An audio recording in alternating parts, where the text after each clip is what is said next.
Hello, I'm going to be talking about the Mar-a-Lago raid now, and I'm going to do that with the help of The Guardian. I'm going to go through an article in The Guardian. Hold on there, hold on. Only some of the article. And I'm going to be analysing how the reporter writing the article in The Guardian has framed the report of the raid, how he's put his spin on it. And it's not just The Guardian who's doing this, as you will find out when I start talking about other things. It's the New York Times to begin with, and I'm sure it's the same on MSNBC and the Washington Post and other articles, other organs like that. And by my reference to the New York Times and the Washington Post as organs, I have to remind you I'm not specifying which organ. I'll leave that up to you to decide. Now, why, you may ask, do I bother with analysing such stuff? And my answer is, it isn't good enough for you, as I know many of you do, as I've been told, well, figuratively speaking, to grab the paper, read some of the arrant nonsense, and then crumple it and throw it into the bin.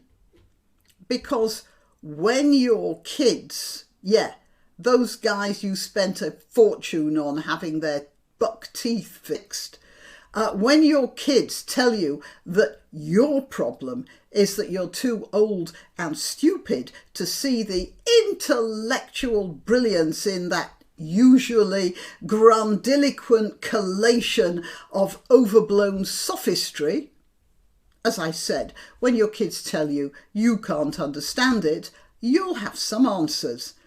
Although, word of warning, my advice is not to frame them as answers, but as questions, just as a matter of psychology. If you ask someone a question, they have a harder time ignoring your point, but that's another matter. Let's get on with looking at this article, and here is the headline. Justice Department asks not to disclose affidavit behind Mar-a-Lago search. From the start, this header is an alarm bell. I'm not a lawyer, so maybe I'm wrong, but shouldn't the circumstances of an arrest be a matter of public information, at least to the person who's being arrested, or having his stuff arrested anyway? And shouldn't a newspaper like The Guardian be outraged that a Western country is confiscating personal property without a stated due cause? Whatever. That's the news, and that's what The Guardian is reporting. So far, it's just a statement of fact. It's in the subheader that I can see things going wrong. This is the subheader. Unsealing the document could reveal the scope of the inquiry against Donald Trump, whose team is rattled by recent events. And then the writer is someone called Hugo Lowell. So it states here, unsealing the document could reveal the scope of the inquiry against Donald Trump. Note the word could. That means that this is a conjecture. It's not a statement of fact, and it's a headline. Well, a subheader. It's someone's opinion. In the rest of that part of the sentence, it isn't made clear whether the worry is coming from the reporter or the Justice Department as well. The next bit is as follows: whose team is rattled by recent events. So Trump's team is rattled by recent events. I would remind you that recent events are an FBI full-scale SWAT-style invasion of the Trump residence. Well, I'd say that if what amounts to a small army broke into my home, I would be somewhat disconcerted as well. Oh, okay, But they didn't use the word disconcerted either, did they? They didn't use the word troubled, perturbed, or even annoyed. They used the word rattled. We all know what rattled means. It means a person is rendered nervous by a situation, and the general coloration of that word implies that the person who is rattled has good cause to be so. It always has a secondary meaning of the rattlee being found out in some guilty act, doesn't it? The word perturbed would mean that they didn't like what was happening, or they were puzzled by why it should have happened. But rattled is the sort of word that Colonel Hastings would have used when he twigged to the fact that Hercule Poirot was engineering a situation that would force the guilty party into exposing himself. So what is Mr. Lowell actually saying? Well, he should be reporting that Donald Trump's team are agitated and troubled by the implications of this raid. But that, of course, doesn't mean that they're rattled. There's a huge difference.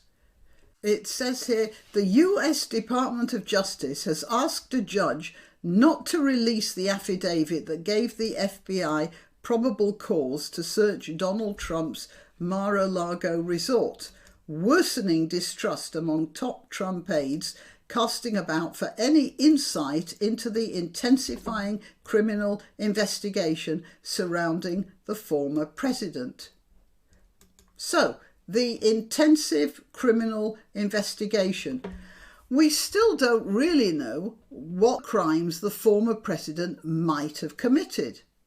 So, as far as Mr. Lowell knows, it's just an investigation at the moment, and one in which the charges, so far, appear to be a secret. The affidavit should not be unsealed because that could reveal the scope of the investigation into Trump's unauthorised retention of government secrets, the Justice Department argued, days after the Mar-a-Lago search warrant showed it referenced potential violations of 3 criminal statutes. Okay, it referenced potential violations of 3 criminal statutes. What does that mean? It means there was a reference to statutes, not accusations and not proof, just references. And a reference could be in any context at all. For instance, I could say something like this. I don't think that Nancy Pelosi is the sort of person who spends her days sitting in front of the TV and drinking beer.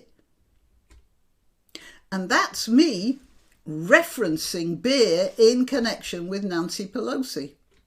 You see how dishonest this journalist is being. All right, next. FBI agents a week ago seized around 20 boxes of materials, including documents marked top secret, executing a search warrant which referenced the Espionage Act, outlawing the unauthorized retention of national security information that could harm the United States or aid an adversary. Again, you see that word referenced.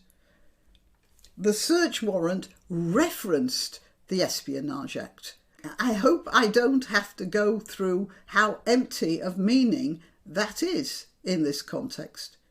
But you notice how Lowell adds the words, what were they? Outlawing the unauthorized retention of national security information that could harm the United States or aid an adversary. Which, if you were reading this article quickly, would prime your brain with the words outlaw, unauthorised and harm the United States. They're all loaded words and they're all jammed in there. Just referenced, remember. Also, I want to note the first part of the paragraph is this. FBI agents a week ago seized around 20 boxes of materials, including documents marked top secret. And my first question about that is, who says so? Has he double-checked? Has he interviewed any witnesses? Does he have any proof? Well, I looked for something solid and I found nothing in that article. He's neither quoting nor showing documentary evidence. What guarantee do we have, for instance, that this is nothing more than a figment of his imagination? Or an unsubstantiated handout from the FBI? I mean, the FBI, if they just happen to have got carried away, are unlikely to say to a reporter that they just rampaged through someone's house for no particular reason other than overexcitement. Lowell then goes on to report why this action was taken, and it's all based on the assumption that there was something dodgy about Trump's records. Lowell mentions that Trump's legal team is all at sea here because it seems they've been told nothing solid. Now, so far as I know, when you arrest someone, again, as I said, or when you arrest their property, you have to be very clear about why you've done that. And Lowell is studiously avoiding bringing this subject up. Look, I'm not going to go through the whole article. It's very long. That's another bad sign, by the way. But I'm not going to go through the whole thing because it will take much too much time. I just want to make it clear that the argument of this article is based on a set of assumptions, and the argument is then built on those assumptions. And so far as I can tell, it's not built on anything solid at all. Not so far. But I'm afraid that a lot of the stuff going on around Trump over the next few weeks will be taking its cue from this type of argument. I'll finish with the final paragraph here. At least one Trump lawyer signed a document, apparently falsely, attesting to the Justice Department that there were no more classified materials left at Mar-a-Lago after federal officials in June removed 10 boxes worth of government records, the sources said, confirming a New York Times report. All right, well, note the word apparently there, so we don't know whether it was falsely or not, the signature, after the feds had taken 10 boxes of records. Remember, we don't even know what was in those boxes. And then, right at the end, sources said, confirming a New York Times report. So all of this is a report from an unnamed source, which could be the New York Times itself, confirming its own speculation. We don't know. We just don't know. But this article steams ahead as if everything in it were fact, and we should take his unspecified sources as if Moses himself had arrived at the door with 2 large chunks of stone. And at this point, I do have to mention that since that article was written, it's emerged that the Trump's passport was one of the classified documents that they took. Now, I'm only a Brit, but so far as I know, even in America, a passport is not a state secret. Yeah, but then, as I say, I'm only a Brit. Rules might be different in the USA. So, if you're ever involved in a discussion about this article or something like it, whatever your interlocutor says, you have to start with one thought. Is the argument based on anything at all, offering proof, and not using the words apparently and quoting unnamed sources? But the most important question you should be asking is, do you really trust anything the New York Times has to say, given that it's a newspaper with a long history of following political, or pushing rather, political agendas? For instance, the New York Times denied the Ukrainian Holodomor. That's a long time ago. But do you want something more modern? The New York Times protected a lying journalist, chap called Jason Blair, for years, knowing he wasn't telling the truth. The New York Times more or less started the Iraqi war, again with words like alleged and apparently when reporting stories of Iraqi government shopping lists. The New York Times suppressed the Hunter Biden story and the lab leak theory, and then the New York Times was caught taking money from the Chinese government. I could go on, I suppose, but I won't, because this video has gone on for long enough. Right, so I'm Granniopteryx. I am to be found on YouTube, Rumble, BitChute and Minds. If you want to know when I've uploaded a video, subscribe to one of my social media platforms, at Granniopteryx on Twitter, Gab or Parler, or all three if you're that way inclined.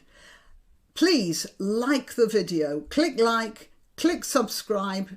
If you're already subscribed, check, because especially YouTube drops the subscriptions, and contribute to the channel financially if you can. You know, buy me a coffee, or there's PayPal and Subscribestar. All the links are below in the description. Right, that's it. Till next time.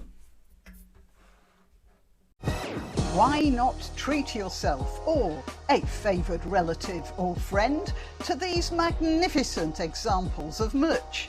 The mugs and t-shirts come in the Granniopteryx design or Granbo, with a firearm or the more deadly knitting needles. Go to www.granniopteryx.com, and whatever platform you're watching this on, please click like, subscribe and share.